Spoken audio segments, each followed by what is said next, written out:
चालू हुई हैं उनमें 34, 35, 36, 53 नंबर दे दिया, और जब हमारी बारी आई तो जज साहब ने बोला वेरी लॉन्ग, अगली बार। तो साथियों, हमें अपनी सबसे ऊंची अदालत के ऊपर यकीन था और शायद है भी, लेकिन कुछ ये जो हमारे साथ, हम पर्सनली अपनी बात कर सकते हैं, जो इतनी तरीके लगी हैं, हम समझते हैं कि ये बहुत डिले नॉर्मल रूटीन से हट के हुई है। हम सिर्फ यही कह सकते हैं कि ये नॉर्मली ऐसे नहीं होना चाहिए। हम उम्मीद करते हैं कि अभी 24 को हमें पूरा मौका मिलेगा और इंसाफ हमको जरूर मिलेगा, क्योंकि हमारा केस बहुत स्ट्रांग है। दूसरी बात साथियों, इस दौरान 1 साल हो गया हमने कोविड या इस महामारी में आए। आप सबको मालूम है, जो संपर्क में रहे, हमने 1 मिनट भी अपनी मुहिम को छोड़ा नहीं है। हमने प्रधानमंत्री जी को चिट्ठी लिखकर बोला कि हम टेम्परेरी सस्पेंड कर रहे हैं सरकार के साथ के लिए, लेकिन हमारी मुहिम का बेसिक जारी रहेगा। हमें जल्दी से जल्दी 1 रैंक 1 पेंशन दीजिए। हर महीने हम चिट्ठी लिखते रहे रक्षा मंत्री जी को, और हर 2 या 3 महीने के बाद हम प्रधानमंत्री जी को चिट्ठी लिखते रहे। किसी का ना तो जवाब आया, ना ही उन किसी दोनों में से किसी ने एक्नॉलेजमेंट किया। ये है सिर्फ जाकर एक जगह पे 2 जगह के बोल देना कि सैनिक का हम आदर करते हैं, या पार्लियामेंट में बोल देना कि कोई भी किसी वक्त आ सकता है। ये हमारे रक्षा मंत्री जी ने लोकसभा में बोला था, लेकिन जब हमने रिक्वेस्ट किया तो उन्होंने हमें मौका नहीं दिया। 1 मई 2019 को सुप्रीम कोर्ट ने ऑर्डर पास किया सरकार को कि ये जो त्रुटियां हैं 1 रैंक 1 पेंशन की, ये हैं, आप इनको रिजॉल्व कीजिए। जो पिटिशनर्स हैं और दूसरी एसोसिएशन के साथ। साथियों, सरकार ने नहीं बुलाया। हमने बहुत रिक्वेस्ट करने के बाद 1 जुलाई 2019 को हमें मीटिंग मिली एक रक्षा मंत्री जी से। हम गए, उन्होंने बोला हम अभी थोड़े ही दिन आए हैं, नए हैं, आप रख दो, स्टडी करके हम 10 तारीख को या 10 दिन के बाद फिर बुलाएंगे। वो 10 दिन आज तक नहीं आए। साथियों, सरकार ने हमें 1 रैंक 1 पेंशन नहीं दिया। आरटीआई के ऊपर हमारे एक ऑफिसर साहबान ने 1 रैंक 1 पेंशन की फाइल पहले दिन से लेकर आज तक मंगवाई और सरकार को देनी पड़ी। साथियों, वो इतनी बड़ी फाइलें हैं, वो हमारे पास है, हमने पढ़ी है, और उसमें क्लियर लिखा हुआ है। इवन लॉ मिनिस्ट्री ने सरकार को बोला है कि आप डेफिनेशन बदली नहीं कर सकते, क्योंकि वो सुप्रीम कोर्ट के ऑर्डर के अगेंस्ट होगा या पहली जजमेंट्स के अगेंस्ट होगा। पर सरकार ने अपनी मर्जी करते हुए आज तक हमें नहीं दिया, इसलिए ये मुहिम जारी है। 2 महीने पहले या 1-1.5 महीना पहले मैंने सोचा कि हम एक चिट्ठी प्रधानमंत्री जी को लिखते हैं, और उस चिट्ठी को काफी हमने मेहनत करके बनाया, सबने मिलके, और हमने ये अब तक से ध्यान सोचा कि कम से कम 100 जनरल साहब से हम उसको साइन कराएंगे और वो चिट्ठी भेजेंगे। साथियों, जब हमने शुरू किया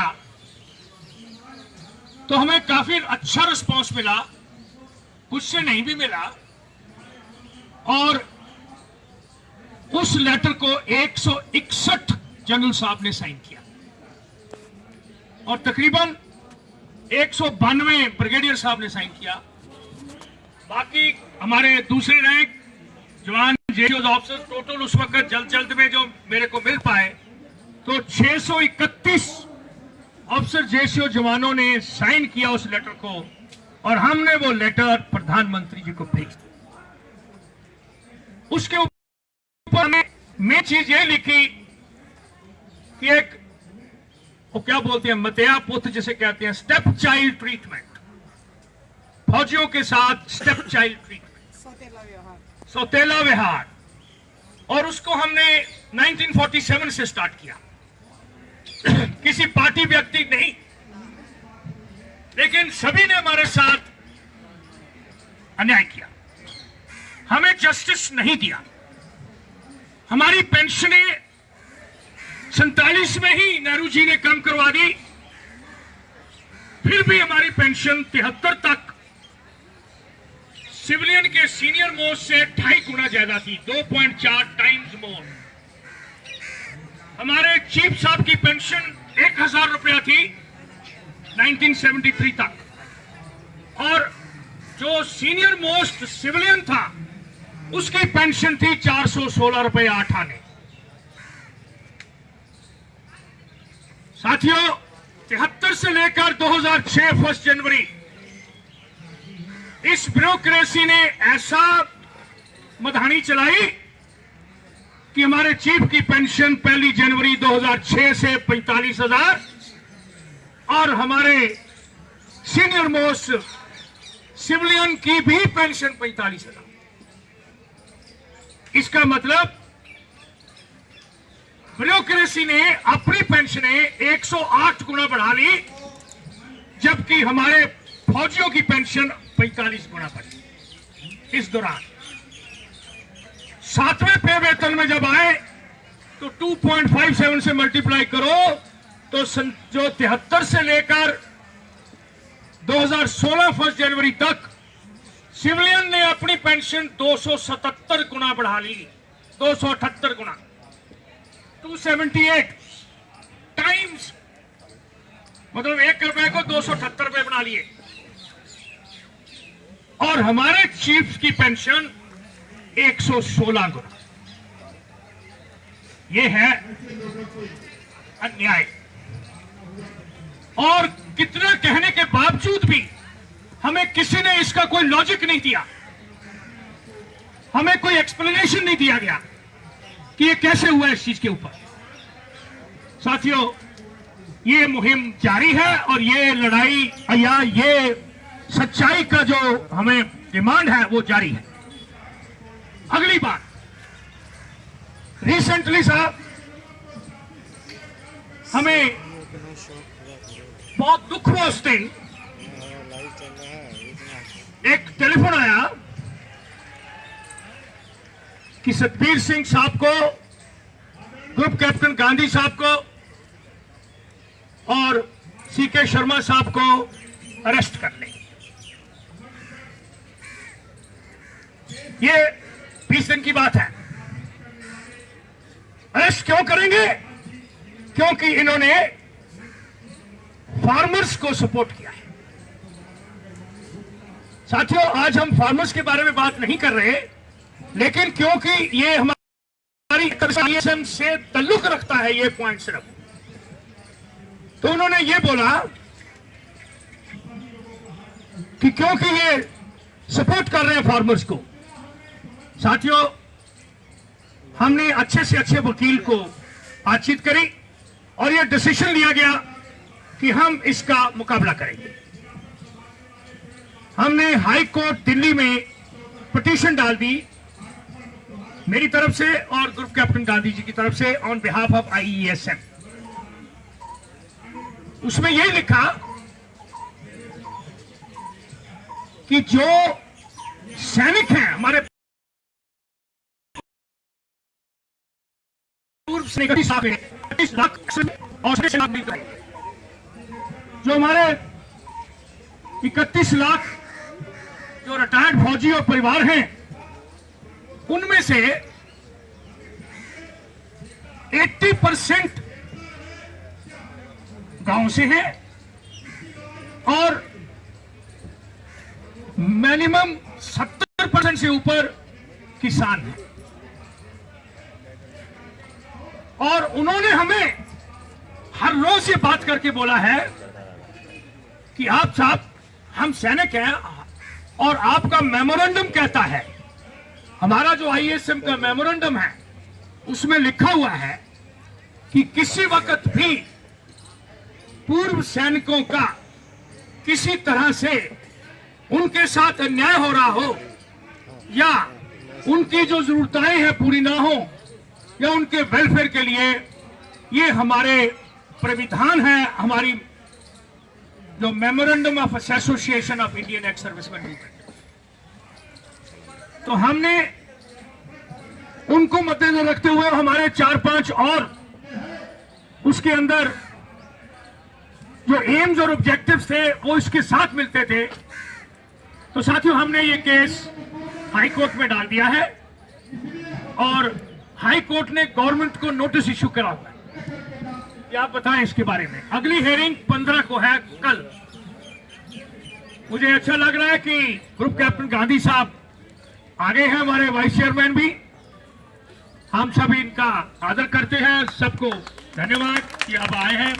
मैंने इनको स्पेशली रिक्वेस्ट किया था और इन्होंने बोला मैं जरूर आऊंगा, तो अच्छा लग रहा है। तो साथियों, ये था सिर्फ उस पॉइंट जो बीच में आया था कि ये बात के ऊपर हम अपने 1 रैंक 1 पेंशन के लिए 24 तारीख को बिल्कुल तैयार हैं। हमने वो चिट्ठी प्रधानमंत्री जी को लिखी। इसके बीच में अभी फिर सेशन शुरू हुआ। पहला भी सेशन के आखिरी दिन 3 मेंबर पार्लियामेंट ने हमारा सवाल उठाया, राज्यसभा में भी और लोकसभा में। अभी जो शुरू हुआ तो पहले दिन ही 2 एमपीज ने हमारा सवाल पार्लियामेंट में उठाया और स्पेसिफिक पूछा है कि ये 1 रैंक 1 पेंशन आप कब दे रहे हो, क्यों नहीं दिया अभी तक, ऐसा। और उसमें यह भी सवाल उठाया गया कि जो आपने हुक्म दिया था कि 5 साल तक हम चेंज करेंगे, तो आपने 1 जुलाई 2019 से जो आपका हुक्म है, हम नहीं मानते उसको भी लागू नहीं किया। तो सरकार ने जवाब दिया, परसों की बात है, राज्यसभा में, कि हम इसके वचनबद्ध हैं इसको लागू करने के। अभी वचनबद्ध है, कब देंगे अभी तक उसके बारे में उसके बाद कुछ नहीं आया। ये परसों की बात है, जब ये सेशन शुरू हुआ पहले दिन ये बात हुई। साथियों, ईसीएचएस के लिए हम लगातार जैसे पॉइंट आते हैं, पांडे साहब, बाकी साहब, जहां जहां से भी हमारे को मैसेज मिलता है, हम उसके बारे में बातचीत करते रहते हैं। अभी एमडी ईसीएचएस साहब नए आ गए हैं, 1 हफ्ता पहले ही आए हैं।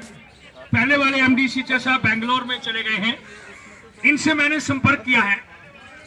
और पहले वाले जो एमडी साहब थे उनसे एक ऑर्डर निकलवाया था कि जो कार्ड इशू होने हैं 64 केबी के, वो कार्ड पहले ऑर्डर था कि सब एरिया से मिलेंगे, वहां से चेंज करवा के हमने ईसीएचएस पॉली क्लिनिक से मिले। तो उसके बारे में हमने ये करवा दिया है। तो आप सबको कहीं स्टेशन हेडक्वार्टर में भागने की जरूरत नहीं है। आप सबको ईसीएचएस कार्ड जो है वो ईसीएचएस क्लिनिक में ही मिले। हाँ, ओके। दूसरी बात, मैंने पहले वाले से भी जाने से पहले नए वाले को भी बोला है कि जो ये इंजेक्शन लगना है, वैक्सीनेशन, ये भी ईसीएचएस में लगाया जाए as part of our medical care. Serving जो फौजी हैं उनको लग गया और मेरे को कल ही बताया गया कि ECHS में भी इसको लगाना कल से शुरू हो गया है। मैंने उस लेटर को नहीं देखा, लेकिन मैं फिर कंफर्म कर लूंगा और फिर आपको बता दूंगा मैसेज से भी। लेकिन प्रिंसिपली उन्होंने मान लिया है कि ECHS से अपने ECHS मेंबर्स को वैक्सीनेशन है। अभी 2 वैक्सीनेशन है, चॉइस आपके ऊपर है, लेकिन मैक्सिमम लोगों ने वो कोविशील्ड जो है उसका लगाने के लिए सबको सुझाव दिया है। कोविशील्ड, तो कोविशील्ड जो है उसको आप जरूर लगवा लें। इसका कम से कम 1 साल का प्रोटेक्शन और विद हाई एफिशिएंसी दे रहे हैं। साथियों, मैं ISM की ओर से आप सबको ये गुजारिश करना चाहता हूं, आप कोई भी पॉइंट हमारे पास बुलाएंगे, हम रेस्ट में नहीं रहेंगे।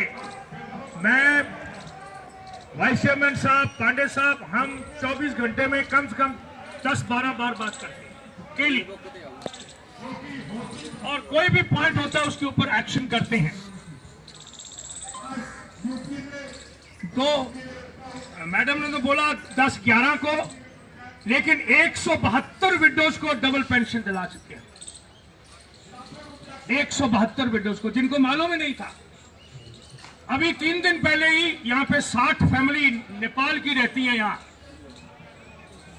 वो एक आ गई, उसकी डबल पेंशन लगनी थी। उसी वक्त हमने बातचीत करके, जो नए वाला एग्रीकल्चर डिपार्टमेंट में काम करता था, उनकी वो पेंशन सेकंड एक्सेप्ट कराने की लेटर चला गया और वो एक्सेप्ट कर।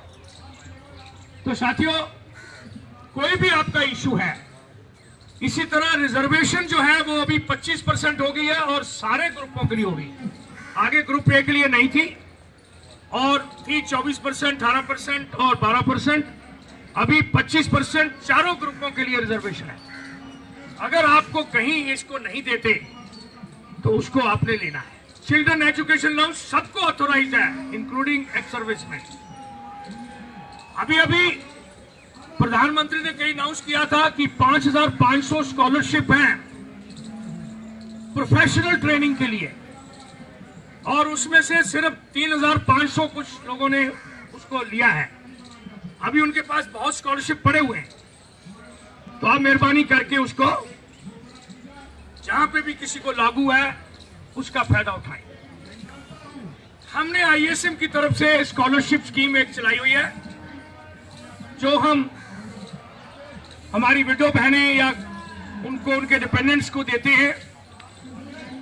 1,000 रुपये आप प्रति माह 4 से लेकर 12वीं तक, और कॉलेज में 2,000। विडोज के लिए भी 20-25,000, 15,000, जितना उनको चाहिए कोई बिजनेस शुरू करने के लिए, ताकि वो कुछ कमा सके। ओल्ड एज होम के लिए भी हम मदद कर रहे हैं। ये जो प्राविधान, ये पॉलिसी जो बनी है ISM की, इसका पूरा फायदा उठाएं। आप सबको गुजारिश है कि कोई भी विडो बहन आपके इलाके में हो, उसके लिए जरूर करें।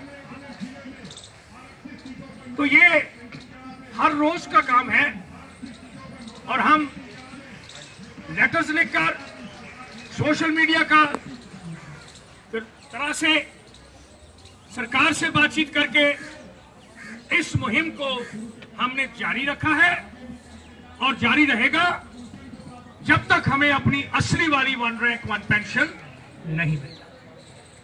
ये हम वायदा करते हैं आपको, और आप कभी भी आप याद करोगे तो हम आपको तीसरी घंटी नहीं खड़कने देंगे, हम उठा लेंगे।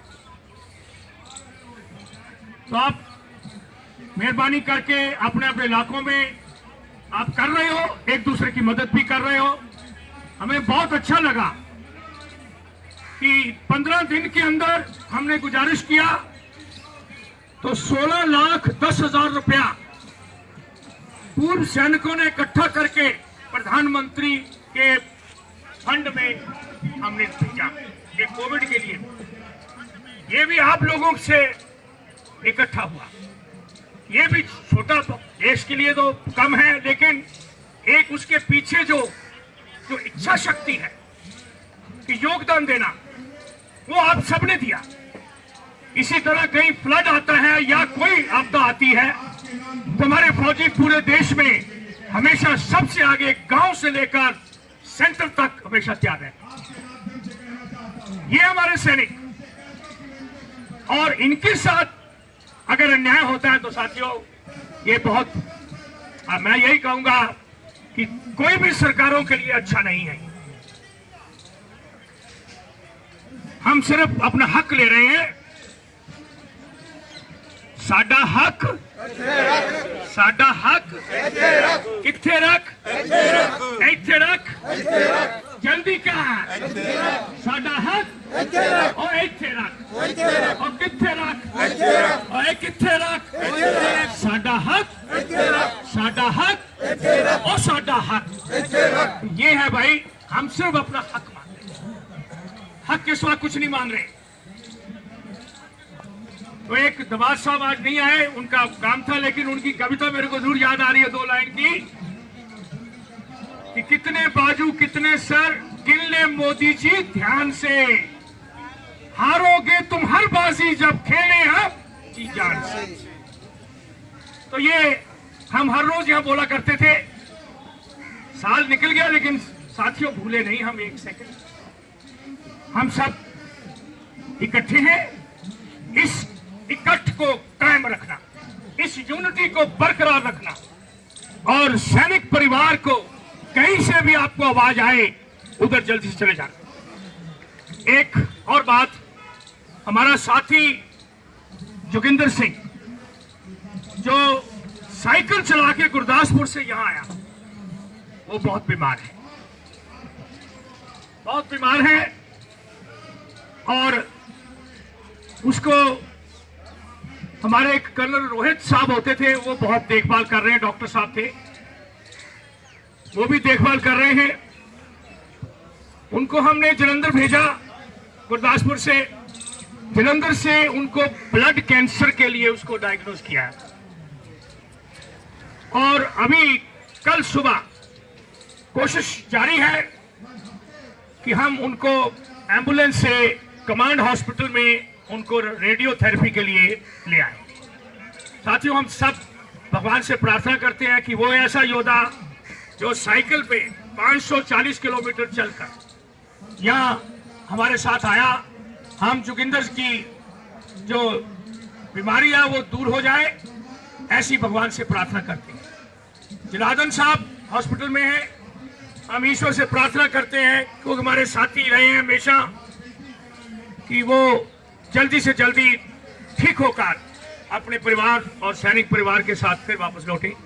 इसी प्रकार पूरे हमारे बाकी कोई भी साथी किसी तरह की कोई प्रॉब्लम हो, हमें 2-3 प्रॉब्लम बहुत सख्त आई कि सिविल एम्पैनल्ड हॉस्पिटल में हमारे फौजियों को नहीं लिया, बक्सर से और पटना से वहां और जयपुर से। साथियों, बहुत लड़ाई लड़ी हमने, अभी ऑर्डर इशू हो गए हैं।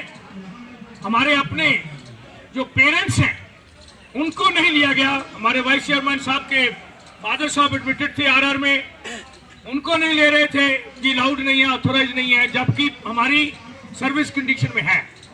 अभी जो पुराने वाला एमडी जाने से पहले बोल गया कि ऑर्डर्स आ गए हैं, parents are included in as dependent. Harjinder Khera भी हॉस्पिटल में है सर। हाँ जी, हरजिंदर खेरा हॉस्पिटल। अच्छा, वो भी हॉस्पिटल में है। हाँ, नहीं उन्हें हरजिंदर खेरा जी जो भी हर वक्त ऑलमोस्ट डेली बेसिस के ऊपर आते रहे, मोटरसाइकिल के ऊपर पूरा 25 कितने उसने 1000 किलोमीटर मोटरसाइकिल चलाया, 5000 किलोमीटर, शहीदों की मिट्टी लाए थे यहाँ, और शहीदों की मिट्टी जगह जगह से लाए, वो भी हॉस्पिटल में है। हम भगवान से प्रार्थना करते हैं कि हे ईश्वर, हे भगवान, हे बाबा जी, आप हमारे इस पूर्व सैनिक की जो हिम्मत रखता है तगड़ी और साथ देता है यूनिटी में, और अच्छा आगे आने वाला एक फौजी है, हम भगवान से प्रार्थना करते हैं कि उनकी भी सेहत अच्छी रहे। जैसे शुरू में हमने 1 मिनट का मौन वतन किया, मौन रखा, कि सबके लिए जो भी हमारे साथी चले गए, करीब साहब या बाकी भी जवान जेसीओ ऑफिसर्स नहीं रहे, उन सब के लिए हमने 1 मिनट के लिए प्रार्थना करी भगवान से कि उन सब को शांति दे। साथियों, कोई किसी का सवाल है? पॉइंट तो बहुत है क्योंकि चिट्ठी, हाँ अभी बता, एक पॉइंट है रिजर्विस्ट के लिए। साथियों, हमने यहाँ पे केस डाल रखा था कि रिजर्विस्ट की पेंशन जो नॉर्मल सिपाही की पेंशन है वो उसका 2/3 से कम नहीं हो सकती, उसके बराबर। हाँ, हमने तो बोला था कि बराबर होनी चाहिए, बराबर होनी चाहिए।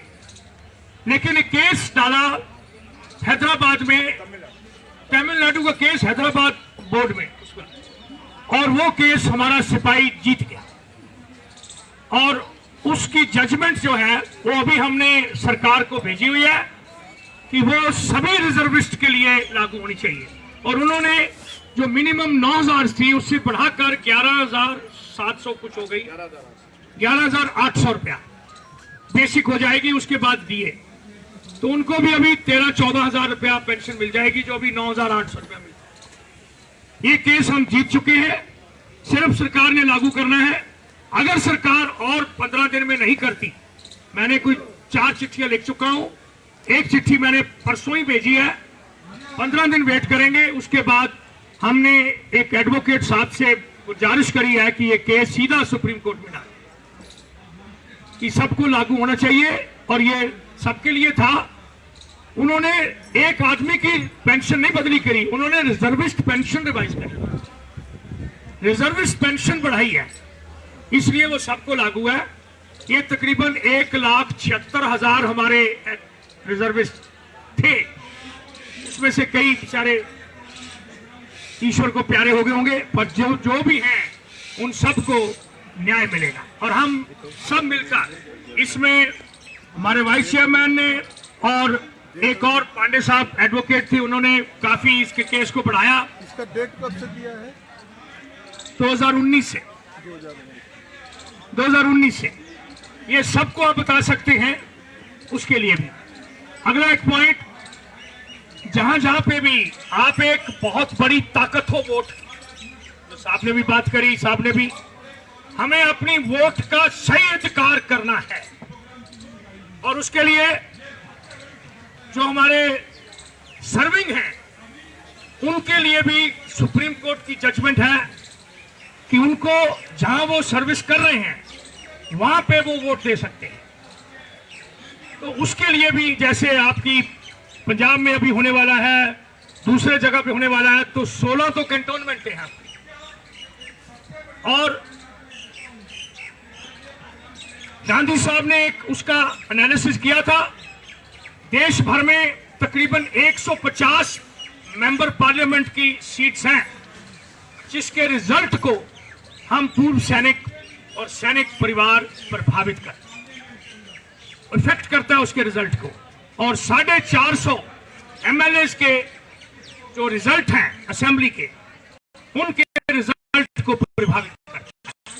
तो आप एक बहुत तकड़ा सेगमेंट ऑफ सोसाइटी हो, अपने वोट का सही अधिकार करें और सोच समझ के। हमारा एक ही नारा है, हम उसके साथ जो हमारे साथ, हम उसके साथ जो हमारे साथ। सिर्फ इतना ही हमारी विचारधारा है, हम उसके साथ जो हमारे साथ। सर एक कहते हैं सर, कैंटीनों में बहुत ही हमें मुश्किलात आ रही है। वहाँ पर पहली तो बात ये है कि जब हम जाते हैं, कई बार वो उम्र पूछती है तेरी 60 है या 65 है, अगर उससे ऊपर है तो बोलते हैं किसी बच्चे को लेकर के आओ तब आपको मिलेगा, आपको नहीं मिलेगा, पहली बात। दूसरी बात सर, आजकल जहाँ तक सुनने में आया है, जब हमारी ग्राहा कंटीन समराला में है, वहाँ पे गए हैं तो वहाँ पर ये बोल रहे हैं कि आपका जहाँ पे कार्ड बना हुआ है वहीं आपको सामान मिलेगा, नहीं तो नहीं मिलेगा। ये बहुत मुश्किल है। ये जो दुविधाएं अभी डाली गई हैं, ये इसको हम फाइट कर रहे हैं और हम करते रहेंगे। ये गलत है। जो कैंटीन फैसिलिटी है वो आपको सर्विस कंडीशंस में है, और उस सर्विस कंडीशंस को ये बदली नहीं कर सकते खास वजह के कारण। अगर है तो बताना पड़ेगा गवर्नमेंट को। अभी ये कोविड के लिए था, साहब बोल रहे हैं, तो हम ये होप करते हैं कि वो खत्म कर देंगे। एक चिट्ठी आगे लिखे और भी लिखेंगे, जो वो कार नहीं खरीदने की है वो सब कुछ हमने लिया हुआ है। और मामा आपको यकीन दिलाते हैं कि हम इसके लिए लड़ते रहेंगे जब तक ये जो ओरिजिनल हमारी चीज बहाल नहीं हो। क्यों किया गया आपको शायद ये मैं बताऊं। मैंने एक बारी QMG के दफ्तर में गया और वहां जाके मैंने जब पता किया, बात यूं है कि हम अपने पैरों के ऊपर आप कुल्हाड़ी मारते हैं, हम अपने पैरों पे आप कुल्हाड़ी मारते हैं। 1979 तक जो कैंटीन प्रॉफिट थे वो डिफेंस मिनिस्ट्री के अधीन नहीं थे, वो आर्मी चीफ के अंडर थे और वो बांटा करते। फिर पता नहीं इन ब्यूरोक्रेसी ने क्या बोला कि 1979 से ये मिनिस्ट्री ऑफ डिफेंस के नीचे प्रॉफिट चलेगा। अभी हम एक केस तैयार कर लिया है, डालेंगे कि कैंटीन प्रॉफिट जो है वो हमारी जो स्ट्रेंथ है 15 लाख, जो उनके ऊपर के मल्टीप्लाई करके इतना पैसा बनता है, आप उसके हिसाब से हमारी खरीदो फरोख्त होती है, तो वो पैसा प्रॉफिट हमारे सर्विंग और रिटायर्ड लोगों के ऊपर 90% से ज्यादा प्रॉफिट हमारा बनता है। तो साथियों वो हम कर रहे हैं, उसके लिए लड़ेंगे। नॉट ओनली दिस, ये जो कैंटीन के ऊपर रिस्ट्रिक्शनें जो उन्होंने डाल दी है वो गलत है। तो साहब हम इसके लिए लड़ेंगे। ये लोकल डाल दी है उन्होंने, लेकिन ऐसा नहीं होना चाहिए। जहां पे इंडिविजुअल कमांडर्स जो हैं वो सुन रहे हैं, हम कांटेक्ट कर रहे हैं और सभी को बता रहे हैं कि ये हमारी ओरिजिनलिटी को बहाल करे, नहीं तो ये और असंतुष्टता फैलेगी और जो अच्छा नहीं।